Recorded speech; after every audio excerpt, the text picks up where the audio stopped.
Sector की करें और उसकी आइडेंटिफाई करें क्या नीड्स हैं। सेकंड की सेक्टर इज़ एग्रीकल्चर।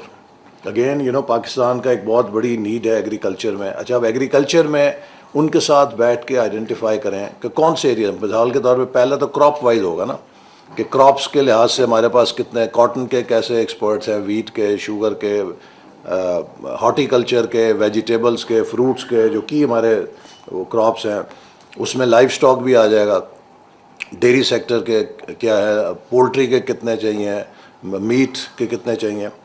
और इसी तरह फिर दूसरी फंक्शनल है, सीड डेवलपमेंट है, कि सीड डेवलपमेंट के एक्सपर्ट्स हैं हमारे पास कि नहीं हैं, फार्म मैकेनाइजेशन के हैं कि नहीं है।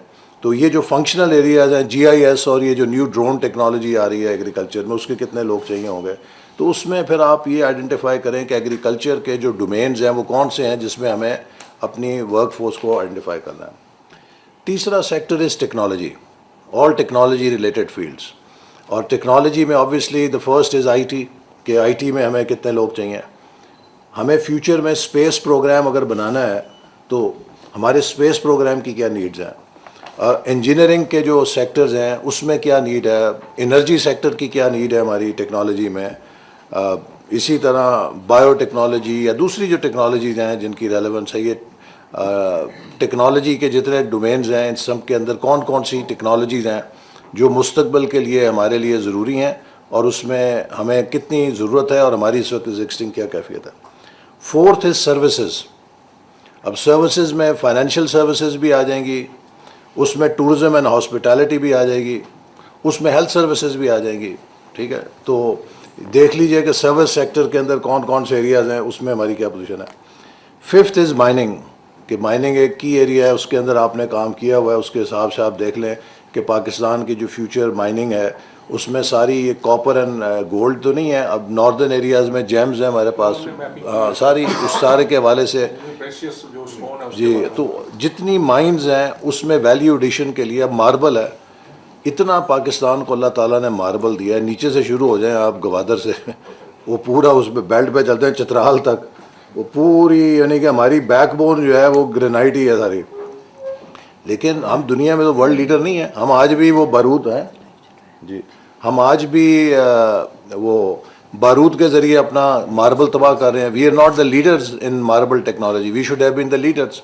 तो इसके ऊपर आप वर्कआउट करें कि हमें कितने टू माइनिंग के अंदर चाहिए। फिर sixth is man power export, कि जो हमारी एक स्ट्रेंथ है कि हमारे पास बहुत इजाफी आबादी है, उसमें कंस्ट्रक्शन के अंदर क्या रिक्वायरमेंट्स हैं। वो पुराने जो किस्म के बेलदार चाहिए थे टाइप बंदे, वो तो ख़त्म हो गए ना, अब दुनिया में ऑटोमेशन आ गई सारी कंस्ट्रक्शन इंडस्ट्री में। अच्छा, एक बहुत बड़ा चैलेंज हमारे सामने ये है कि हमारी जो मैन पावर गल्फ़ में गई हुई है, अगले 2-3 सालों में वो इरेलेवेंट हो जाएगी। उनकी कंस्ट्रक्शन की जो टेक्निक्स हैं या जो कंस्ट्रक्शन इंडस्ट्री की जो पैरामीटर्स हैं वो सारे नई मशीनरी पे चले गए हैं। तो ये ठीक है ना। तो अब हमें एक बहुत बड़ा चैलेंज है कि जो हमारी स्किल्ड फोर्स वहाँ पर है, हम इन हुकूमतों के साथ मिलके इनकी रीट्रेनिंग का कोई बंदोबस्त करें कि इनके स्किल्स को हम उनकी नई ज़रूरत के मुताबिक करें। ये वहाँ पर ही मौजूद हैं, बजाय ये कि ये वापस आ जाएं, इनको वहाँ पर हम किस तरीके से कोई ऐसे प्रोग्राम्स ऑफ़र कर सकते हैं कि ये वहाँ पर अपनी सलाहियत को बेहतर कर लें। क्या कोई ऑनलाइन ट्रेनिंग प्रोग्राम्स दे सकते हैं, क्या वहाँ पर कोई उन हुकूमतों के साथ मिलके हम ट्रेनिंग कैंप्स बना सकते हैं कि जिसमें इनको हम बेहतर कर लें। इसी तरह ड्राइवर्स हैं, ये मोटरवे पुलिस ने बनाया है, मैंने आपको बुलाया भी इसलिए है कि जो इंटरनेशनल ट्रकिंग है उसके लिए हम किस तरीके से अपने अफरादी क़ुव्वत को तैयार करें। नर्सिंग है, फ़िज़ियो है और दीगर जो मैन पावर की सेक्टर्स हैं IT के अंदर सारे में देखें। Seventh is creative industries. दुनिया में अब इस वक्त क्रिएटिव इंडस्ट्रीज़ का एक बहुत बड़ा सेक्टर है जिसमें फैशन एंड डिज़ाइन है, उसमें फ़िल्म है, उसमें आर्ट है, इसमें हमारे नौजवानों में बेहद टैलेंट है। तो हम इसको क्रिएटिव इंडस्ट्रीज़ जो हैं इनके कौन कौन से शोबा जात हैं जिसके अंदर अपनी सलाहियत को डेवलप करें और उसमें हमारे जो ट्रेनिंग प्रोग्राम्स हैं वो क्या दुनिया के साथ अलाइंड हैं या नहीं है। And finally blue economy. Pakistan को अल्लाह ताला ने समुंदर की सूरत में एक 5वां सूबा दिया जो बलूचिस्तान जितना ही है तकरीबन। तो उसमें जो फ़िशिंग का हमारा बहुत बड़ा पोटेंशियल है वो हम किस तरीके से हार्नेस कर सकते हैं। हमारे ज़ेरे ज़मीन मादनियात हैं, ऑफशोर माइनिंग जो हम या एक्सप्लोरेशन कैसे कर सकते हैं। अभी श्रीलंका के एम्बेसडर कह रहे थे कि अगर पाकिस्तान हमें ऑफशोर माइनिंग में मदद करे तो हम उससे मदद लेने के लिए तैयार हैं। तो पहले हम अपनी सलाहियत तो बना लें, फिर हम दूसरों को भी दे सकते हैं। तो ब्लू इकॉनमी भी एक बहुत शोबा है, उसमें मैरीटाइम ट्रेड है, उसमें शिपिंग है, उसमें पोर्ट मैनेजमेंट है। तो इसके जितने जुज़ हैं उनको आइडेंटिफाई करें। तो ये 8 सेक्टर्स हैं जो हमारे लिए मुस्तकबिल के लिए ज़रूरी हैं, हमारे जो डेवलपमेंट प्लानिंग है।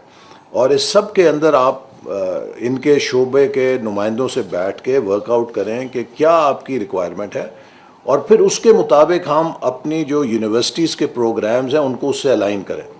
और ये नहीं है कि हर यूनिवर्सिटी जिसका दिल चाहे वो जौन सा मर्जी प्रोग्राम खोल ले। वो ये देखते हैं कि फ़ीस कहाँ से मिलेगी, पैसे कहाँ से कमाए जाएंगे, उसकी मार्केट वैल्यू है कि नहीं है, तो उससे उनका कोई सरोकार नहीं है। फिर ये नौजवान जो हैं जब 16-16 जमातें पढ़ के निकलते हैं, इनके लिए जॉब मार्केट में जगह नहीं होती तो वो फ्रस्ट्रेट होते हैं और वो एजिटेशन करते हैं फिर।